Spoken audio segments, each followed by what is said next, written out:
In today's show, we've got It's Going Mad on the Socials, Billy Steinberg. It's all curling-tastic at the Winter Olympics, small profits. A big debate on Instagram, Prince Andrew. Heathcliff, it's me, Kathy, and Rear of the Year. Welcome to the Problematic Gazette. Right, our Dave. All right, Dr. Lee. It's been 2 weeks since we've been on the airwaves together, isn't it? I know, everything's changed. We've moved to a different day. Hello, Saturday, everybody. Welcome to your weekend. If you're lying in bed with your two favourite puffs of a certain age, lie back, grab a cup of tea, relax while we chew the cud and put the world to rights. Well, I'm glad you said lie back and have a cup of tea, because I thought you were going to say lie back and something else then. That's your filthy mind, unfortunately, love. I don't even know where you're going with that. What, lie back and pretend you're at the dentist, lie back and go into a nice state of meditation, relaxation. What were you thinking? I'm not going to say. Let's move forward very quickly. We're talking about pervy things. Can we just put something to bed very, very quickly, because it would be remiss of us not to talk about it. Yes. The artist formerly known as Prince. What? Oh, I see. Andy, you mean? Sorry, I was really confused there. I thought you meant literally the artist formerly known as Prince. Let's not call him an artist. Piss artist formerly known as Prince, maybe. Are we talking about Randy Andy? Or something else beginning with P, but we don't want to get legaled because we haven't got any money. No, we don't. But, well, I, for one, I don't want to get too political about this, but long time coming. Congratulations. Well done. He deserves to go down. And I'm not going to say pull the rest of them down with you, but pull the rest of them down with you, please.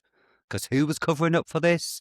Who paid £12 million? The Queen did. Paid £12 million of our money to get him off. Blah, blah, blah. Big dirty. You know what? It was my birthday last week. This makes me die.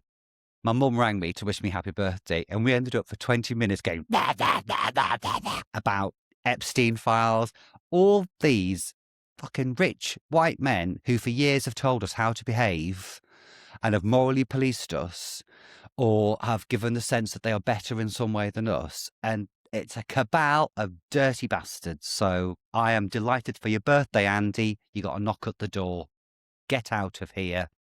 What's your take on it, Dave?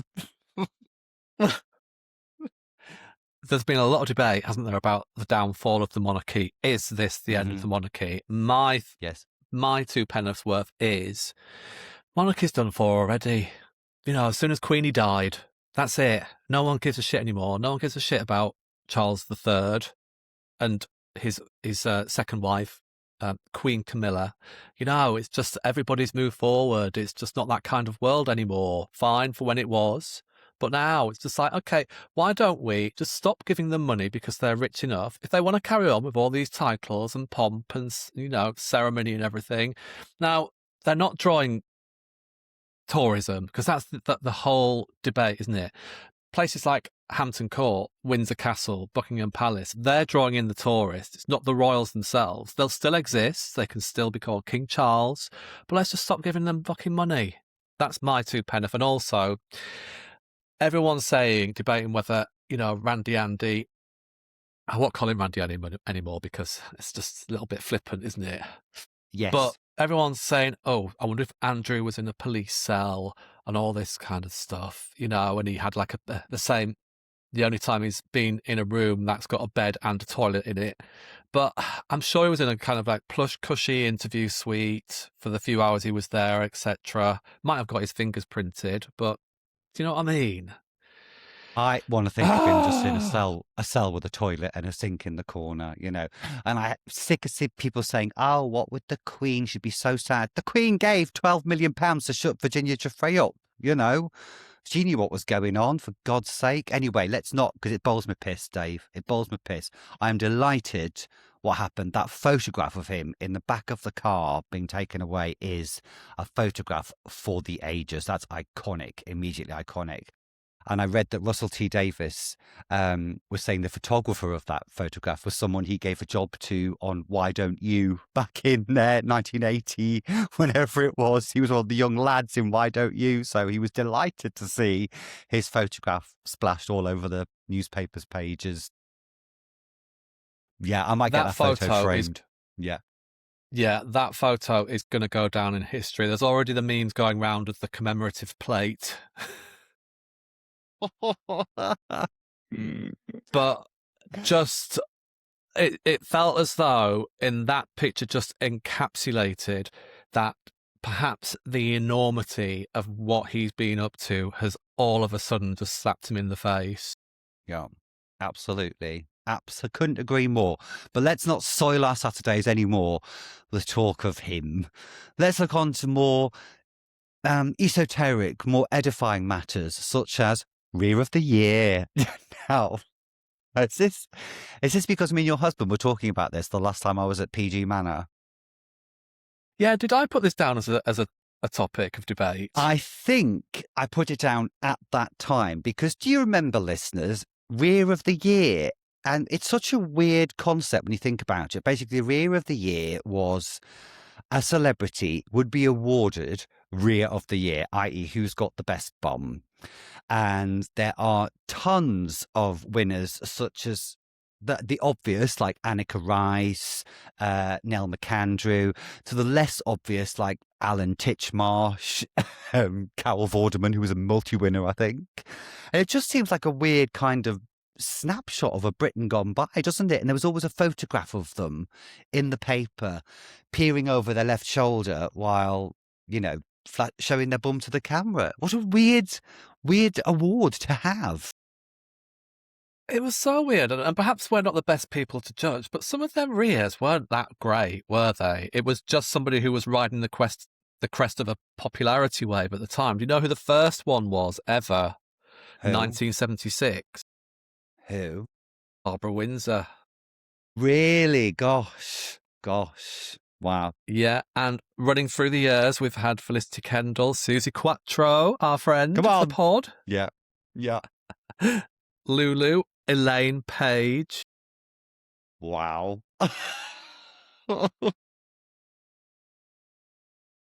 And it ran all the way to 2019. Amanda Holden was the last one. Oh, and then from 1997, we got male Rear of the Year as well, just, equal rights and all that. So we had Gary Barlow, Frank Skinner, Robbie Williams, Graham Norton. And then in 2001, John Altman, who was Nasty Nick in EastEnders, got Rear of the Year. I mean, come on, when we were just like sliding off the scale of reality here now, aren't we? So I have completely misremembered that Alan Titchmarsh got Rear of the Year. I've just made that up. I was sure he'd won. Did I say Alan Titchmarsh? No. Was he there on your list? No, he's not. He's not. Anton Dubek is. Wow. John Barrowman, but by all accounts, everyone's seen his rear, haven't they, at one point or other? Not just his rear either, love. In fact, it wasn't his rear that got him into a load of trouble. It was the other side. Anyway. So that was Rear of the Year. When I was younger, I used to dream of being Rear of the Year. But you're right. It kind of shows you who was hot at the time, doesn't it? Who was in. And I thought for me, it was like one of the peaks of being a celebrity back in the 80s, being Rear of the Year. And I used to do the pose in front of a mirror like that, over my shoulder. Hold me bum, open me bum. Darling. Yeah. Darling, you ask anybody in South London, you're Rear of the Century. And now I do that same pose, but in very different circumstances, darling, but still in front of a mirror, usually with a camera on the tripod and the ring light. Not on this bloody podcast, you don't. If you haven't choked on your cornflakes yet, well done, everybody.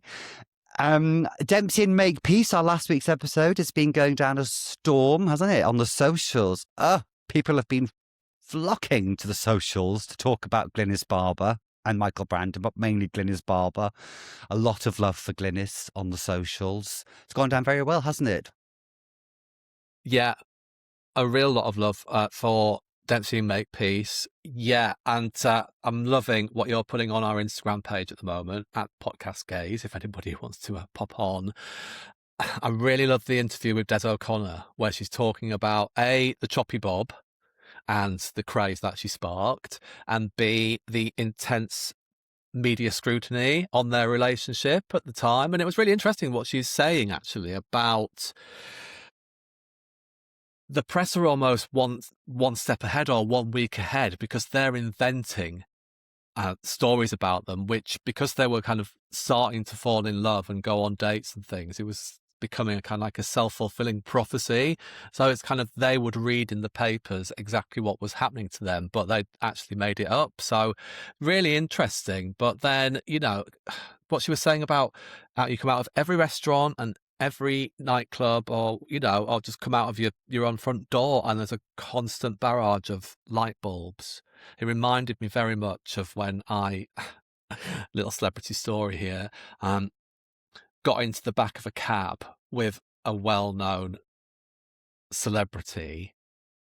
I won't say who it is, but there was a click, click, flash, flash as soon as they sat down, and I sat next to them. And then in the Daily Mail the next day, there's a picture of this glamorous woman with her new admirer. It said, it's like, little do they know. And that was the lesson that I learned, is never sit next to somebody famous in the backseat of a taxi. Always sit opposite them. Otherwise, you're going to be in the papers the next day and everybody at work is ripping the piss out of me. It's really funny. Might have to post it on our socials. It was Kelly Brook, by the way, just so you know. Oh, if you find it, please find it. Please find it and put it on the socials. Go on. We deserve that, Dave. If there's a definition of rabbit in the headlights, my face is it. Well, I remember Mel and Kim, from Mel, you know, Mel and Kim, who, for new listeners, is not really from Mel and Kim, but my friend Mel, Dave thought was from Mel and Kim for years, because we all call Mel from Mel and Kim. She was, she went to a premiere with someone who's famous, who she knows from back in the day. And this was, God, this must have been the early noughties, when the News of the World still had like a Sunday magazine. And the first 2 pages were celeb paps, basically. And there was a picture of Mel and this guy. And the way it's framed, he's obviously like ushering her in somewhere, but it looks like he's got his hand on her stomach. And the inference underneath was that Mel was pregnant by him. She was like, are they saying I'm fat? And it was like, no, I just think, you know, but I don't know, maybe they were. But yeah, that's the fickle nature of fame, and also the danger of celebrity, and never believe what you see, love, in the papers. No, because little did they know I was just a flagrant homosexual. There was no story there whatsoever, but they make it up. I mean, I've been the victim of it myself, darling. You have, love. The a narrative, media scrutiny. A false narrative being spun around you. I mean, it's incredible. It's incredible the way you persevere and pull yourself together each time, love, honestly.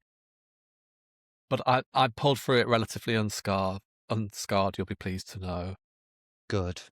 Talk to me about Billy Steinberg. R.I.P. Billy Steinberg. Okay. Many people won't know who Billy Steinberg is, but they will certainly have... You're putting your hand up, Dr. Lee. Yes, you don't know who he is. I don't know who it is, no. You will certainly be a fan of his music, one way or another, wherever your music tastes lie. So, I mean, he's just passed away on the 16th of February. He wrote Like a Virgin by Madonna. Okay, wow. But he also wrote, what, in my opinion, one of the most beautiful songs of all time, True Colours, Cyndi Lauper. Gosh. He wrote Eternal Flame for the Bangles, So Emotional for Whitney Houston, Alone, covered by Heart. Do you remember that song? God, yes. And he also wrote I'll Stand By You by the Pretenders. Wow, gosh. Another amazing song. And on a tangent, I Touch Myself by the Divinals. Well, it was only very recently that I realised what that song was about. I had no idea. I didn't realise it was a song about masturbation. I thought she just touched herself. That's because you are so pure and innocent. I touch myself on my shoulder. Never dawned on me. Filth. But you're right. It's because I'm so innocent. Yeah. Yeah, absolute filth. So yeah, I just wanted to touch on his passing because touch yourself. There are so many people in the background. There's so many people in the background to your life that you don't even know about that that touched you in some way or other. Pardon the pun. We're still talking about Prince Andrew. I don't know. Possibly. As I think I've said to you before, I think I'm surprised I'm surprised neither of us are in the Epstein. I'm surprised not everybody's in the fucking Epstein files the way this is going. Anyway, carry on. Carry on.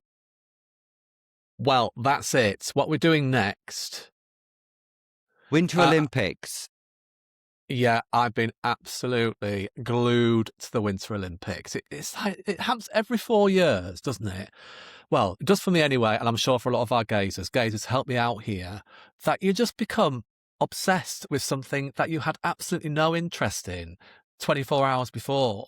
Like, there's this thing, and I can't remember what it's called, the Fogel or something like that, which is basically these skiers go downhill and they've created all these potholes and bumps in the ski slope. So they go down and they bob up and down on the skis, like trying to, navigate this hilly, potholey area. And then every so often there'll be a little ramp and they'll just do a little somersault and then they'll carry on back down, back down, back down. And then another little somersault, like, whee! And then you become addicted to it. I mean, curling, I could tell you all about curling now. Stop it. I mean, you're making it up. It is the most dull sport ever, but I'm obsessed. And then my hubby can't watch the ice skating because he gets too anxious that they're going to fall over. I don't know what's come because I haven't seen any of it. None of it. Not since 1984, Torval and Dean. Yeah. That's because you've got a life and you actually go out to work during the day. I sit at home and pretend to write, but secretly watch the Winter Olympics instead. How is the writing going? Really or not really? Is it like in The Shining when he's just tapping all work and no work makes Dave a dull boy over and over and over again? Is that what you're doing? Oh, for God's sake. Absolutely. I mean, the deadline is the greatest invention ever because the deadline makes you do your work.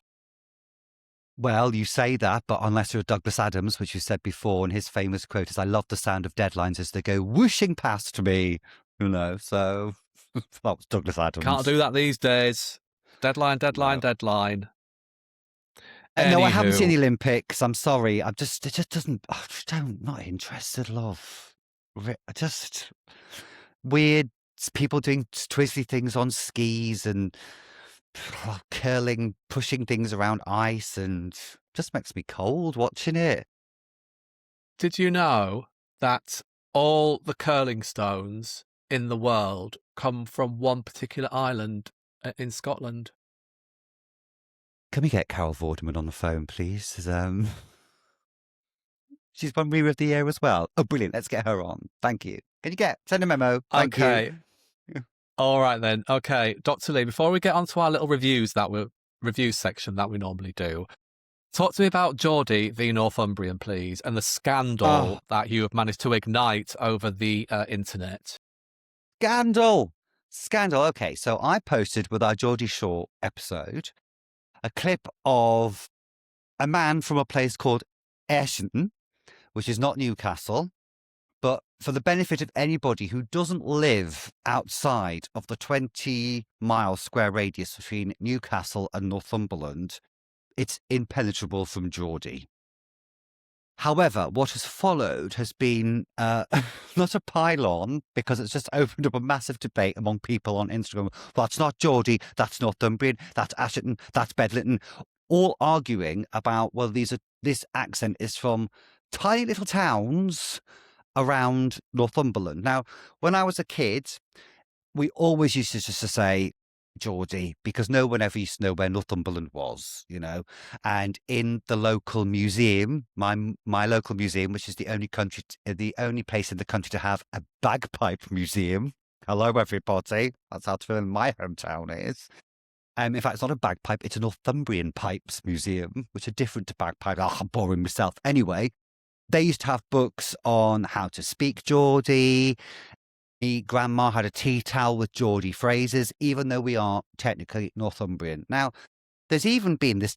I've noticed an academic of linguistics has waded into the debate on Instagram, talking about the minute differences in dialects between 6 and 7 miles away, you know. But for the love of God, everybody, does it matter? Everybody else in the country who is not from Newcastle or Northumberland just looks at that clip and says, that's a Geordie. You know? But how fascinating. I mean, it's had like over 600, 700 comments now. It's just, and people are still going on it. They're still doing it. So there we go. We've created Instagram fire, darling. That's great. You've got, you know, to create that kind of debate online, it's kind of healthy debate as well, as long as anyone's not nasty about it. That's quite fun, isn't it? Yeah, no one's being nasty, but everyone's being very, very... And it's like, oh, come on, everybody. Go and look at me Abigail's party clips instead, or go and look at Glynis Barber. Move away from it now. Move away. Go and look at Dex and Alexis having a Valentine's Day fight, you know, which has also garnered a lot of comments. That's garnered a lot of comments because it was, well, it's quite... I didn't expect it to be controversial because it's of its time, isn't it? But it's basically a scene of Dexter and Alexis, isn't it? She slaps him, so he slaps her. Now, you could argue that's tit for tat. You could argue that's domestic violence against women, etc. And we're not going to enter that debate now. But and it was very much of the mid-80s, what was acceptable on TV and what isn't. But I mean, that sparked quite a huge debate, didn't it? Online as well, yes. You know, it's very firmly in two camps. Well, I think it's more people who can recognise the campness of it, speaking of two camps. But I mean, for God's sake, the operatic music in the background, which swells up, their comedy fight rolling around the floor, and then the music swells and they end up snogging the face off each other. You know where it's going. You know, it is 100% camp. There is no hint of real violence about that at all. But yeah, I'm pleased people are engaging. It's lovely. So thank you, everybody, for getting involved on the socials. Please keep commenting, liking. Why don't you pop over to our YouTube channel as well, the Gaze channel, GAZE, and just get involved on there too. Please do it now. Not now. Yeah. When you get up out of bed, you know, go onto YouTube and just crack on.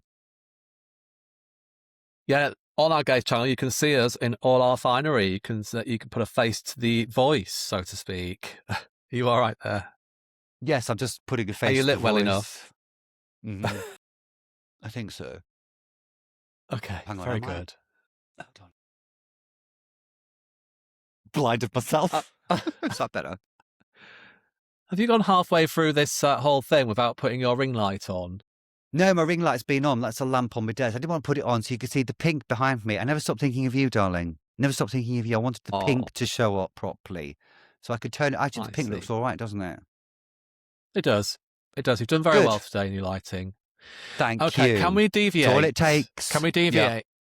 Yeah, that's all it takes. Sorry. Can we deviate slightly from our schedule? Because I forgot to put in our little schedule America's Next Top Model documentary that's dropped on Netflix. That's caused a big furore. Have you seen any of it? Yes, I've watched the first 2. I mean, it's not a great documentary, but it's eminently watchable. And Tyler doesn't come out of it very well, I'm afraid. She doesn't come out of it. Have you seen it? Yes, I've seen the first 2. Now, the reason we're talking about this is because we weren't here last week on the Gazette, so we reissued our episode that we did about 6 months ago on America's Next Top Model and the Controversies. So we were well ahead of the wave, weren't we?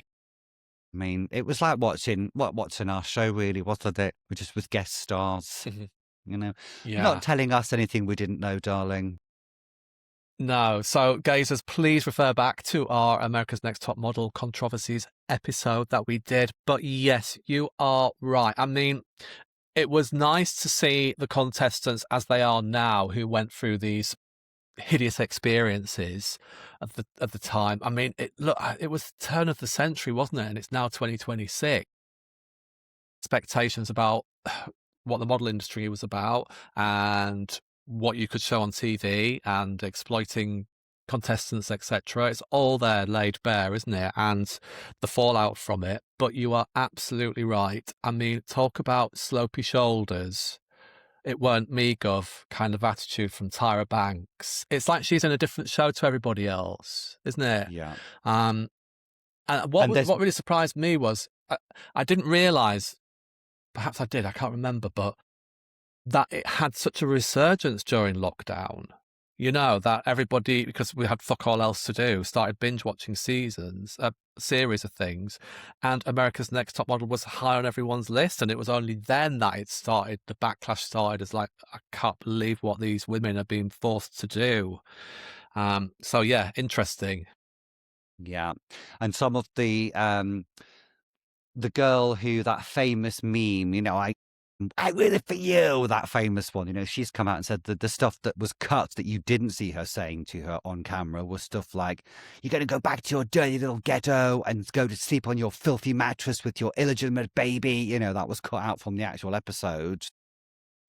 Of the show itself, we only got a little scratching a surface. So yeah, Tyra doesn't come. Tyra looks like, you're right. She's like, oh, I didn't know anything about it. You know, it's like, yeah, it's all a bit. You created this show, Tara. You pitched it, and you Tyra, and you exec produced it. Come on, shoulder some of the responsibility. Yes. Hey ho. Slippy shoulders, love. Slippy shoulders. You want to talk about Small Profits, don't you? Yeah. Have you seen it? No, it's on the list. I've just finished Black Ops season 2. Small Profit is next. Is it good? It's so nice. Now, I haven't seen all the episodes yet, and I won't give anything away because I think it's just for everybody just to kind of click on it and unwrap it and delight in it. It's gentle. It reminds me a little bit of Afterlife, you know, the Ricky Gervais thing, just in its gentle structure and pace. It's not as crude as that, but it's equally as emotional, and there's really nice central performances. There's a guy called Piers Quigley, who I've never heard of before. He plays the main part of Michael, and Lauren Patel, who's a great actor, is in it as well. He was in The Detectivists. Did you watch The Detectivists? No, I've not seen that, but that was written by Mackenzie Crook as well as this, wasn't it? Also wonderful, gentle, really heartwarming, and thoroughly recommend it as well. So that's why Small Profit has definitely been on my list, because Detectivists was so good. Yeah, it's also got Michael Palin, who's just legend and fantastic in anything he does. He plays Piers Quigley's dad.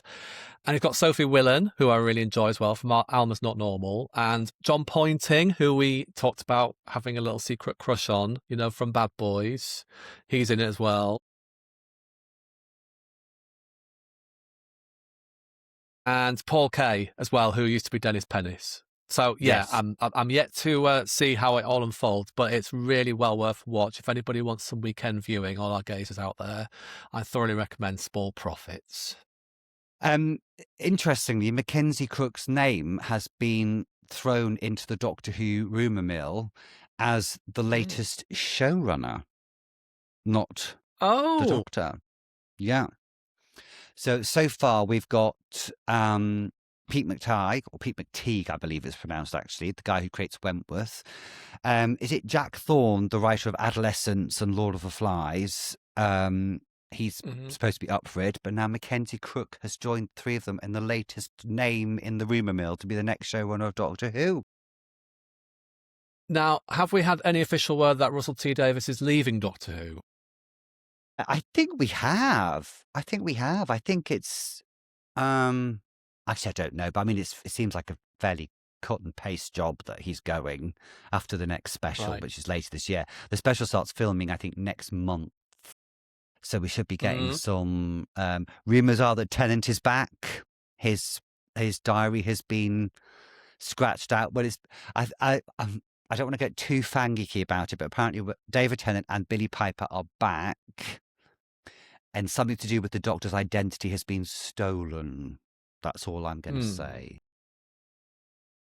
Do you know what? I mean, sorry, gazers who are in bed having a cup of tea and listening to this and don't follow Doctor Who, but I just have to say, I'm just getting a bit sick of David Tennant in Doctor Who. I mean, I know he's a doctor, and I know I love the show and everything, but it just feels like just flogging a dead horse here. Come on. It feels as though this is a hump we have to get over with the whole explanation of Billy Piper, bringing David Tennant back, Russell T Davies' swan song. It's this massive hump. And then once we're over that, everyone can breathe and it can be refreshed and new life breathe into it, whether it's Pete McTighe, like you said, Jack Thorne or Mackenzie Crook. But anyway, I'll rant over. But speaking of Wentworth, I've got a little secret confession to make. Yeah.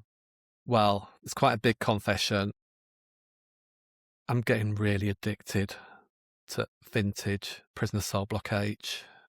What do you mean you're getting really addicted? You've always been really addicted. Yeah, but you need to see to a therapist now. It's becoming a real problem. I have to watch at least 2 episodes in the evening, which is like 45-minute episodes. That's like an hour and a half. I presume this is after your husband's gone to bed. Yeah, it is. Is this part of the Jack Torrance spiral? Is this the spiral, the writing spiral? Is this what you're going through to do anything but to avoid writing your script? Yeah, I really think it is. But it's so good. And I know it's naff and I know some of the acting's questionable, but the stories are good and the characters are really lovable. And it's that whole women in peril fighting the patriarchy stuff. But I think what it is, it's just a nostalgia thing. It's gentle. I mean, even though people get shanked and beaten up almost every episode or set fire to, it's gentle.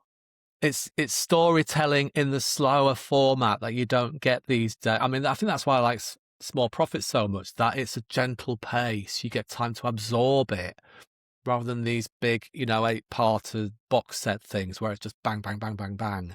Anyway, I just thought I'd let you know that I think I've got a bit of a problem. Always had a bit of a problem as far as Prisoner is concerned. It's now just becoming to a stage where it's starting to interfere with your life and you need to step away from it, pull yourself together, sort yourself out, David, because it's ridiculous. Absolutely ridiculous. Did that help? Yeah, it did. But also, in my defence, it is still February and it's fucking cold or pissing down with rain outside. Yeah. Summer, yeah, I'll be fine. Yes. Yeah, let's not talk about the rain because it's doing my head in. Yeah, you'll be fine. Just pull yourself together. Sort yourself out. Thanks for listening. Yeah, you're welcome. Bye. Right. Okay, talking about wind and rain and cold, Wuthering Heights. All about the elements, isn't it? Now, there's been a big brouhaha recently about Wuthering Heights. Obviously, the film's come out, directed by Emerald Fennell. She did such a brilliant job on Saltburn and, box office megastars. What are the names? Jacob Elordi and from Margot Barbie, Robbie, what's she called? Margot Robbie. Margot Robbie. Yeah, now, do you know what's nice about being on the Problematic Gaze? You can do a film review without having seen the film because we can send one of our gazers out to watch it for us and dial in with a review. Perfect. Who have we heard from? Jeannie Nunu. She's been in touch. She said she was going. I said, I need to know all about it. So she did reply.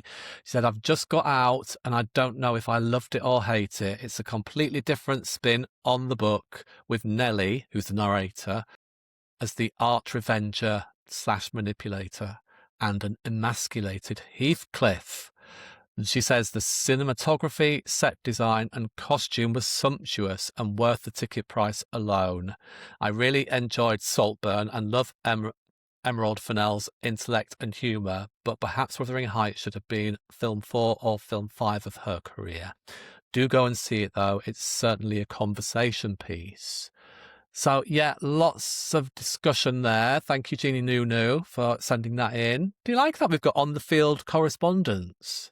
I know, it's great. She's like Kate Adie, our Kate Adie of the cinema world. Can I just say how much I hated Wuthering Heights, the book. It's impenetrable. It's just it's just, I think it's terribly written. I think there's no structure to it. It's just ramblings, and the fucking fact it's written in that dialect. So you've got to do a whole thing like that. Mr. Heathcliff's on moor, shouting for Cathy. You know, I couldn't bear it. Did you like it? Have you finished slagging off Yorkshire people when you've just been talking and spent half the episode talking about Geordies? I'm not slagging off Yorkshire people. I'm not slagging off Yorkshire people. I'm slagging off the fact that this novel is written in a Yorkshire dialect, which makes you've got it's difficult to read. Come on, Emily. Not for me. Is it Emily or Charlotte? It's Emily. I love the book. I've read it 3 times. I've read it when I was little and I really loved it. It must be a Yorkshire thing. Well, it's not, because, I mean, it's really well renowned around the world, isn't it? So, you know, you've got to give it that. I loved it. And from what Jeannie Nunu says, the film deviates away from the book. Now, I'm not going to clutch my pearls on that. I'm not a purist about things like that. You know, if you want to make your own version of Wuthering Heights, go and make your own version of Wuthering Heights. This is Emerald Fennell's version of it, but it does seem to have really split opinion, with a lot of people saying it's a load of crap. Yes, I've read, but you know my antithesis towards cinemas. I cannot go to a cinema and hear people crinkling and talking and whispering. I can't do it, so I won't watch it at a cinema anyway.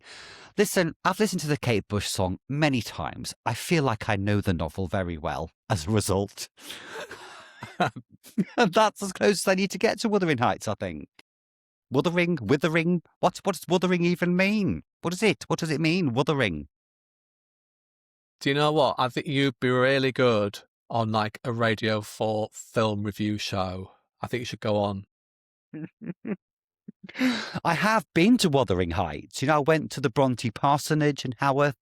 I went over the top of the moors where she got inspiration, you know, but just... Yeah, I think that's front row with Barry Norman, no, obviously, other film people, and Mark Kermode. Mark Kermode and Lee Arnott discuss Wuthering Heights. Well, do you know what, Mark? I've heard the Kate Bush song many times, and that's enough for me, thanks. Move on. Jog on, Mark. Jog on. Cut. And thanks to Dr. Lee Arnott there, social historian. I've come over all Yorkshire now. You see, I love Wuthering Heights. I'm not going to labour the point, but the book is great. I just think it's so moody, atmospheric, and I love the character of Cathy, even though she was a bit of a cow. I love the character of Heathcliff. What are you doing? So I'm just sending an email to Mark Kermode asking if I can be a guest. Are you still talking about Wuthering Heights, or have you stopped? He digs a dead woman out of the ground because he's so in love with her and is so devastated. That's not in love with her. That's not in love. That's Ed Gein. That's Ed Gein digging his mum out of the ground. What's the difference? Come on. It's Raj. Psycho. Don't give me always, we love her so much he's dug a decomposing corpse out of the ground. What's he going to do with it? Pop it up in his cellar? Talk to her in a funny voice? Not Heathcliff, it's Norman Bates. Hang on. Is that Mark Kermode on the phone? Mark, I've got an idea for Radio 4. I'll come back to you. Let me come back to you. I'm just finishing off the Gazette with Dave. Thank you. Bye, darling. Right, could we draw a line under Wuthering Heights, please? All right, then. Okay, I'll give you that. What else do we want to talk about? Nothing. That's it. We're done, aren't we? Yeah, we're done.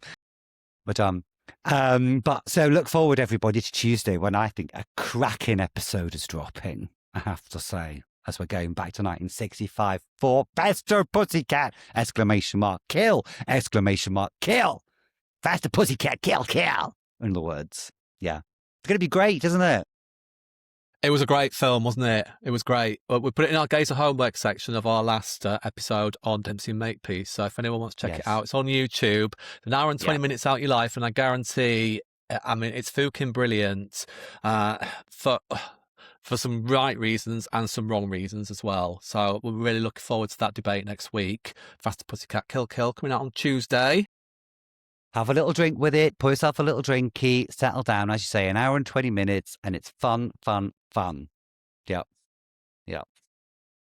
So in the meantime, ladies and gents, gazers of all ages, please do click on our socials. I mean, we bleated on about them enough in this episode, at Podcast Gaze on Instagram and TikTok. You can also catch us at The Problematic Gaze and The Gaze on YouTube. Just type us in.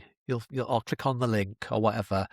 We're there on YouTube too. You can email us, theproblematicgaze@gmail.com, because we do like to hear from you. Comment on anything you've listened to, or if you want to suggest future topics for our main show, then please get in touch. What else, Dr. Lee? And if you want to leave us a 5-star review, obviously, on any of the platforms you're listening to us on, please do it. Because it really helps our algorithms. I didn't know we had algorithms. I thought that was a medical condition, but there we go. Please do it, because we'd be really appreciative. Leave a little one-line review. It's all it takes. One line, just say fabulous, fabulous. We love the gaze. Yeah. Absolutely, please do. And thank you to our faithful gazers for sticking with us. And please do recommend us to your friends as well. If they like to have a little bit of a natter, then this is the podcast for them. One last desperate begging. If everybody listening to this just told one of their friends and made one of their friends, just one, say how good we were and how much they recommend us, then that would be another 10 listeners. So please, for the love of God, for the love of gays, for the love of the gays, for the love of the gazers. Okay. All right, Dave, you sign out. Can we calm down now? Can we calm down now, please? Come on. It's a bit undignified begging like that, to be honest with you. Sorry, I know. Okay. So, but that's what it takes, Diane. That's what you have to do these days. I know. But anyway, let's go out on a high. Join us next week on The Problematic Gazette, and don't forget our main show on Tuesday on Faster Pussycat, Kill Kill, Au Reservoir. Au Reservoir. Heathcliff!